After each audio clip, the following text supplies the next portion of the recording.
I think a big reason why I supported the implementation of the programme was because it was specifically aimed at staff working in the field of mental health.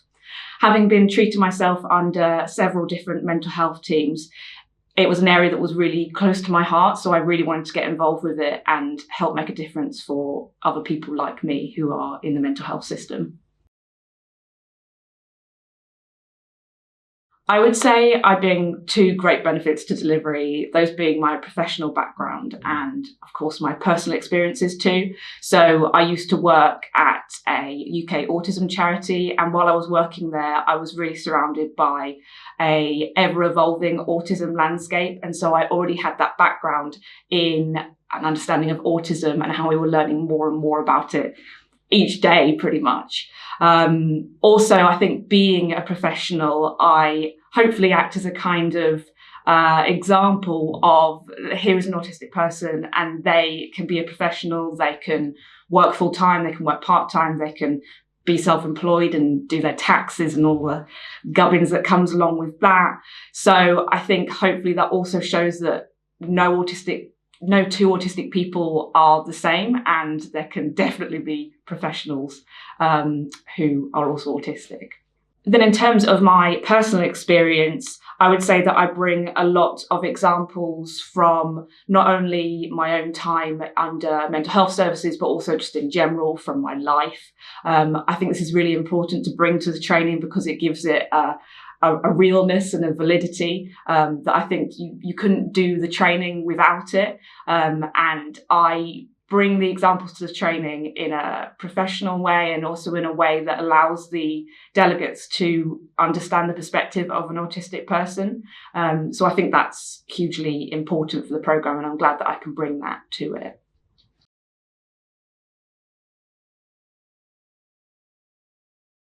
I think one of the things that has helped me to co-deliver the programme alongside NHS colleagues has been going along to the train-the-trainer sessions where I was effectively taught how to facilitate training under this programme.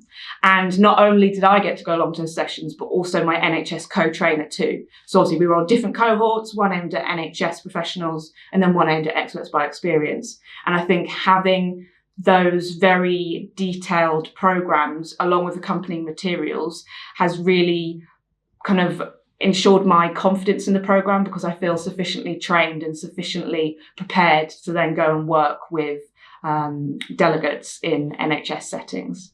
So it's also really reassuring that we have rich training materials as well that both myself and my NHS co-trainer can access, as well as both of us can ask for one-to-one meetings with members of the Anna Freud team, which is really nice to know that we have that option there available. Another thing that has helped me to co-deliver the programme has been having preparatory meetings with my NHS co-trainer.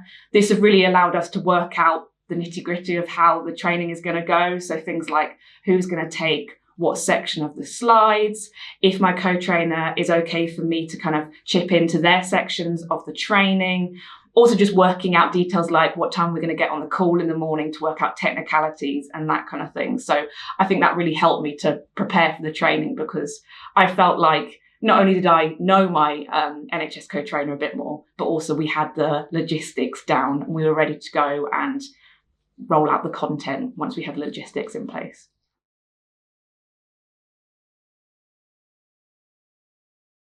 So I think one challenge that I had when it came to co-delivering on the programme was actually not knowing my NHS co-trainer until our first meeting. And then we only had, I think, maybe 2 or 3 meetings before we were diving right into the training.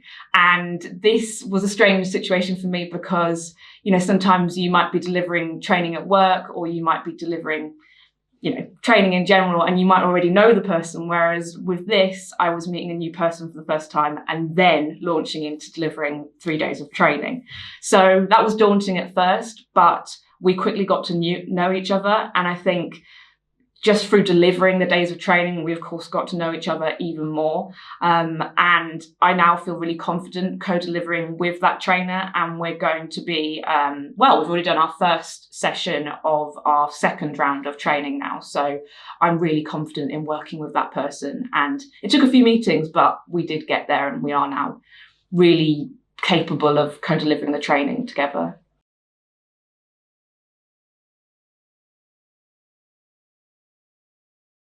I think something that was helpful when it came to both myself and my NHS co-trainer preparing for the programme was that there was a lot of materials available to us after we'd done our train the trainer courses. So we have this platform called Blackboard, which basically stores all kinds of things like slides and accompanying documents.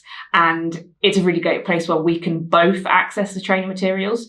And this might sound like a small thing, but actually, both myself and my co-trainer having access to the materials meant that it wasn't on one person to download the slides or to check documents or to pass over documents to another person.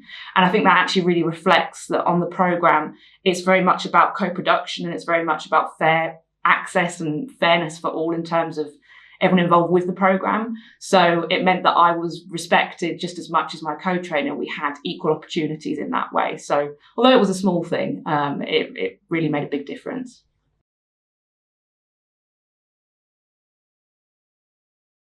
I received some really lovely feedback after my first round of co-delivery, and this was from my NHS co-trainer. And it was really lovely because not only were the comments really, really lovely and kind, but also it meant that I, with their permission, could share this feedback on my personal website. And as a self-employed autistic person, this was a big deal for me because it meant that I could pop that on my website and other NHS trusts could then go and look at that, and that might influence whether or not they kind of want to work with me in the future. So although it was, this one kind of piece of feedback, actually it meant a huge deal to me. So I was really grateful for that, and it was really nice to get that positive feedback as well, just in general.